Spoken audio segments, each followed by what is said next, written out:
Hello everyone. So today I'm gonna try something completely new. So I'm gonna do some sort of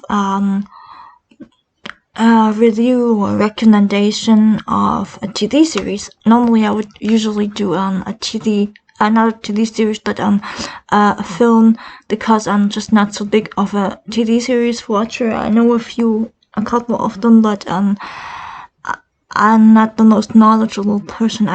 Most of the TV series I watch are mainstream stuff, and only one or two other series I watch are actually worthy of maybe discussing in an extra format or special edition or whatever of my recommendation or review list that I'm gonna do.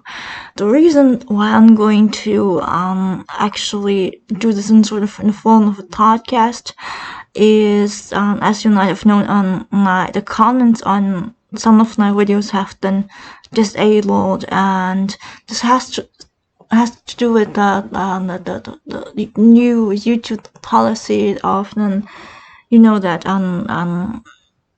the thing with children, why you, for example, if you have a cartoon series, like a short scene of cartoon for kids, and you show that on YouTube, and the videos usually the comments automatically get deleted. Like you don't have the comment section anymore, which really sucks, because I think that YouTube thinks that I'm a minor, which I'm not. So I'm going to try this format, see if it works, if the comment section on this one works again, because I really think it's important to sort of have for you as the viewers or listeners, have the option of getting feedback, positive and negative, as long as it's constructive criticism in a way. So yeah, so this is the first time for me doing sort of a podcast alone. I did some podcasts in the past with somebody else, but this is the first time I'm doing this alone. The first time I'm actually really talking about the media of visual art, like the pictures and movies and TV series. So yeah, just that as a quick intro or explanation why this is coming as a in the form of a podcast. So the thing I wanted to talk about today is actually TV series, and it's called His Dark Materials. And His Dark Materials got released. The first episode got released on November 23rd, I think, last year on BBC One, and yeah, each week we got another episode until Christmas week, when we got the last episode, or the last week or the week before Christmas. I'm not sure, but yeah, it went on throughout the winter, late 2019. So the certain someone had to get a VPN and watch it on the BBC, because somebody couldn't wait to watch the TV series. So TV series is based on a trilogy, a book trilogy, called His Dark Materials, also by Philip Pullman, and this season 1 that got released last year is based on a book, Northern Lights, which is the first book in the trilogy. And yeah, His Dark Materials, the title of the trilogy or the series, is derived from the book, or is it a book? It's an atlas, actually. The atlas on Paradise Lost by John Milton, and I really, really recommend for you to read Paradise Lost, because it's not mandatory. You don't have to read it in order to get what's going on there in the book and stuff, because of course the books are young adult novels, and also so is the series. But I just recommend it for everyone to read Paradise Lost, because it's such a good poem, and yeah, it won't really tone. Well, it's sort of a tone, but it's more of an epic tone. Sort of kind of comparable to the Iliad, with the war in Troy and stuff, and what happened after that, the war in Troy. And so it's sort of, he tried to John Milton tried to imitate Homer, who wrote the Iliad, by just kind of writing an atlas for the Christian religion, I think. And what's really interesting in this in Paradise Lost is that Satan in Milton's Paradise Lost is sort of portrayed as a somewhat likable. It's sort of almost like a likable protagonist in a way, because everything is pretty much described from Satan's point of view. So yeah. Anyway, the movie there's also a movie, by the way, called The Golden Contest, which is also the alternative title for Northern Lights, which is the first book in the series. But just ignore it, okay? It's from 2008. Got released in 2008 or 7 or 8. I'm not sure. But it's really bad. It's horrible. Anyway, I just talked about for 7 minutes about random shit. Anyway, so like I said, the series got released in late 2019, and basically the series takes place, or part of the series takes place in this steampunk alternative world, which in which the main character lives.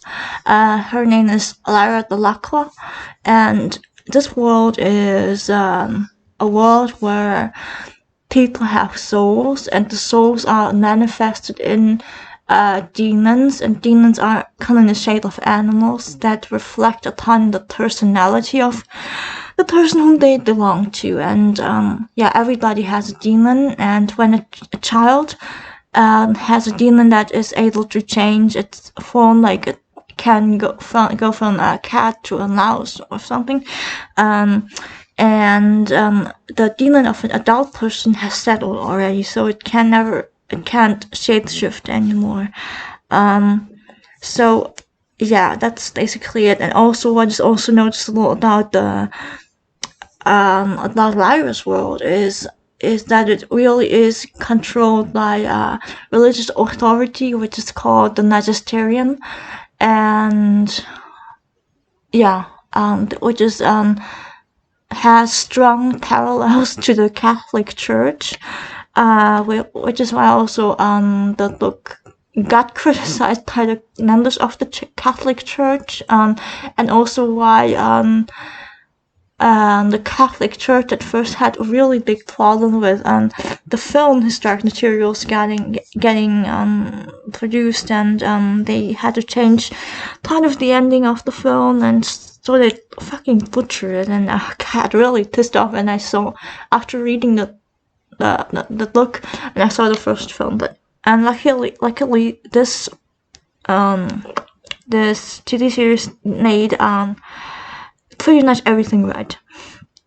So here's the plot, basically. So we have Lara Delacroix, and she lives in Jordan College, which is a fictional college in Oxford, and her uncle is an explorer. Her uncle is called Lord Asriel, and he is an explorer in the north mostly, and he comes back from an expedition, and wants to hold or give a lecture to various people of the college.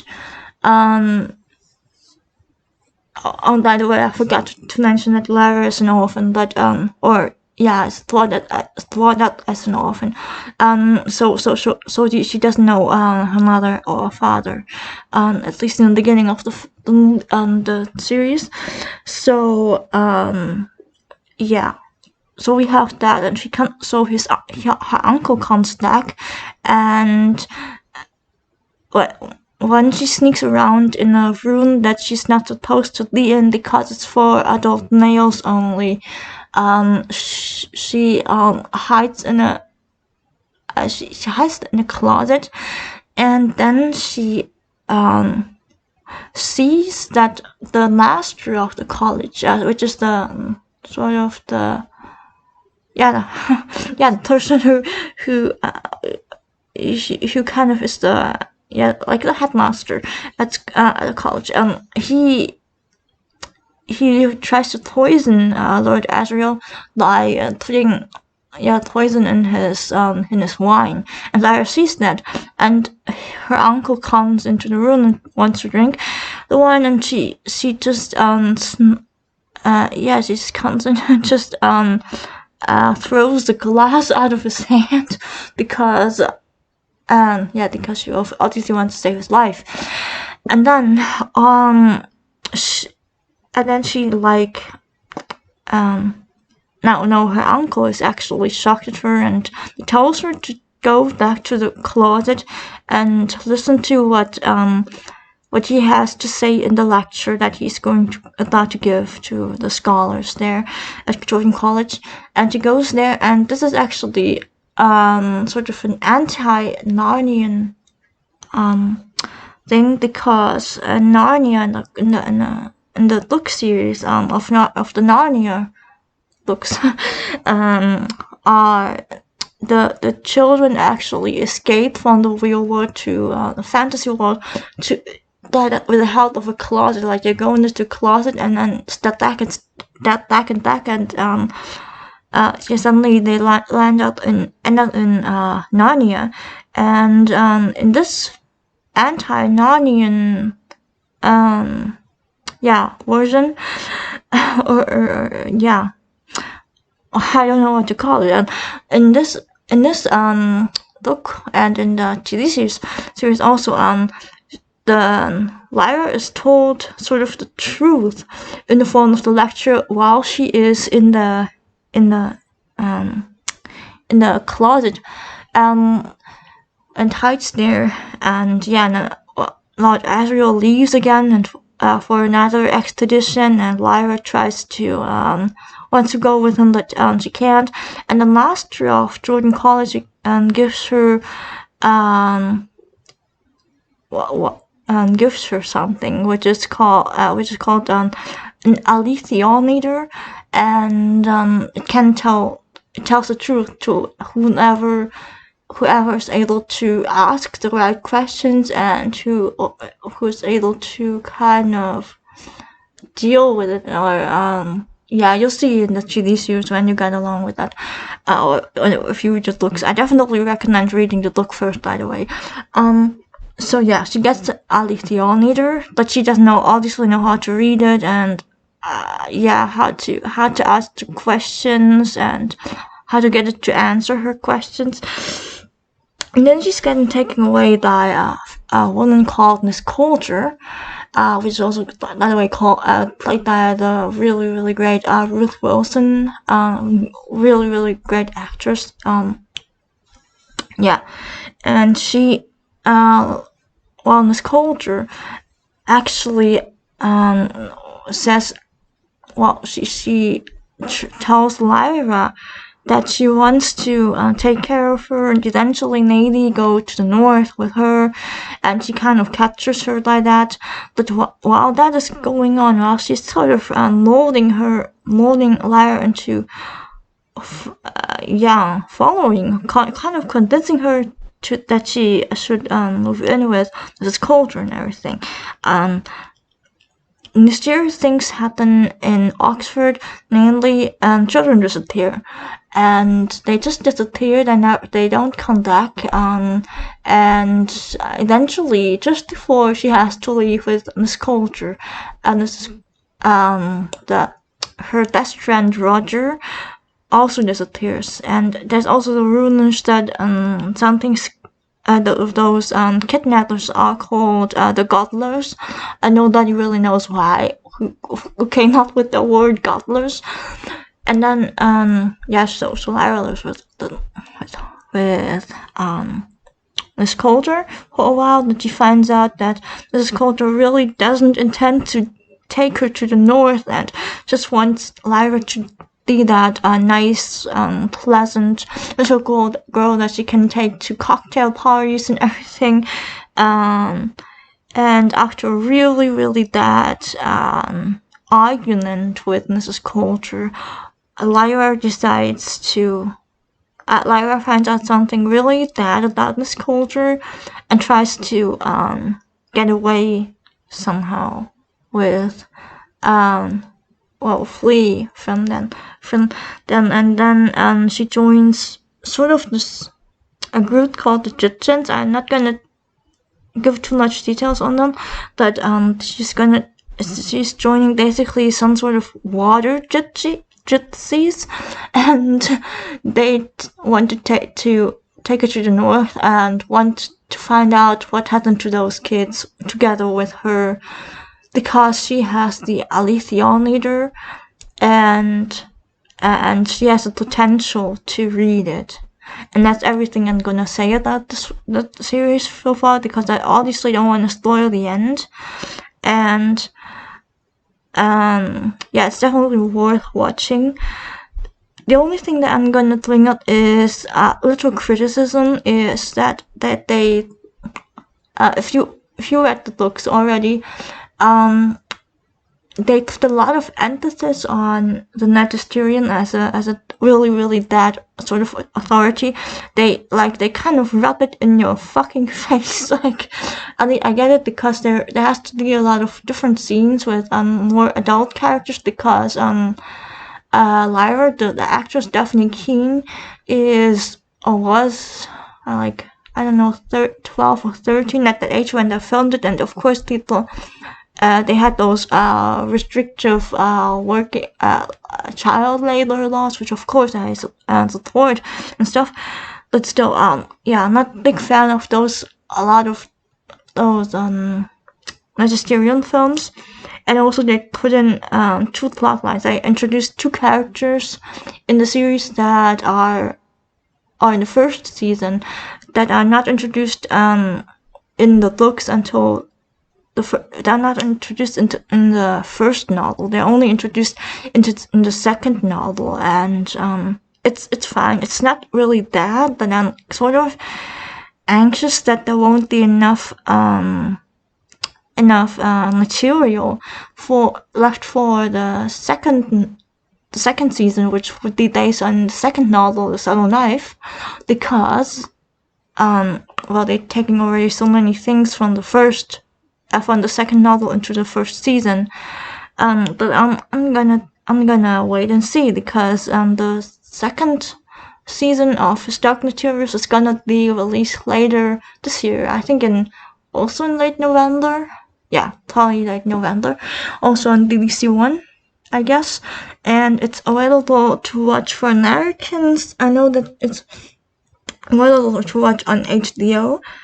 I'm not sure where you can watch it in other European countries.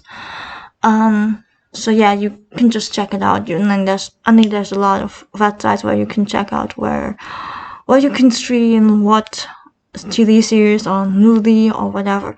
And yeah, so I definitely recommend it. The series, but I also recommend reading the first. At least the first novel, which the series is based on, because if you read it first, you'll get so much more from everything. But still, it's a really rich series, or rich season, and rich sort of, you make really good experiences with it, and you already know this from just watching the series that deals with so much more than just the young adult fantasy novels, like I don't know, Harry Potter or something, or Aragon, for example. No, it deals with a really like important subjects such as theology, physics, in a really weird way, or really cyberpunk way actually. And it also deals with consciousness, because there's also this element of dust there, not the normal dust that that is on the floor or something, but something more of a physical kind of has to do more with physics. I think it was compared to dark matter by Philip Pullman, the author. And so basically dust is attracted to basic no, I'll put this differently. Children don't attract dust at all, and as soon as somebody hits puberty or is a fully developed adult, or as soon as actually that hit puberty, I think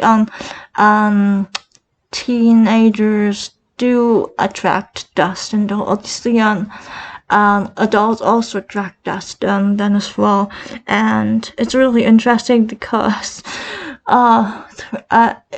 it's really mysterious what dust is and everything. And Philip Pullman also wrote another trilogy, or he's about to write another trilogy. Like the first two books are already out. It's called first book of the trilogy is called La Belle Sauvage, and the second one is The Secret Commonwealth, and the third one, I don't know the title yet, but it's also it's also gonna be on Lyra and Her World and stuff. And so you have a vast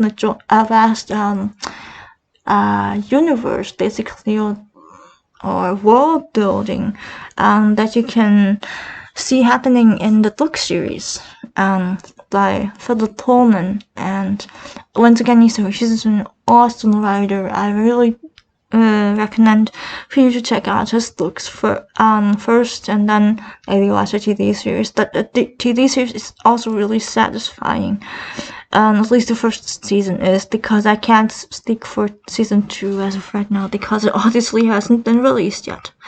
So anyway, this has almost like 25 minutes long already. I hope I could convince you of somehow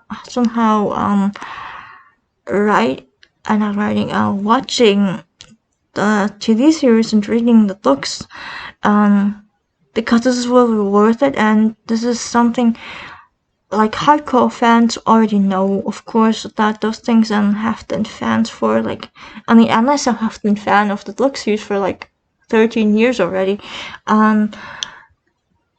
So there's hardcore fans, and it's a really good fan community. That there's also it's nothing like not a huge, doesn't have a huge fan base such as Game of Thrones, for example, or Harry Potter.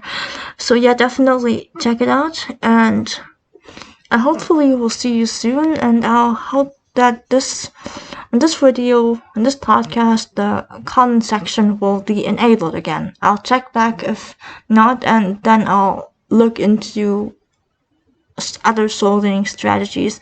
But let's just be hopeful and positive for now, and hope that the comment section will be available on this new sort of format that I'm trying out. See you soon. Goodbye.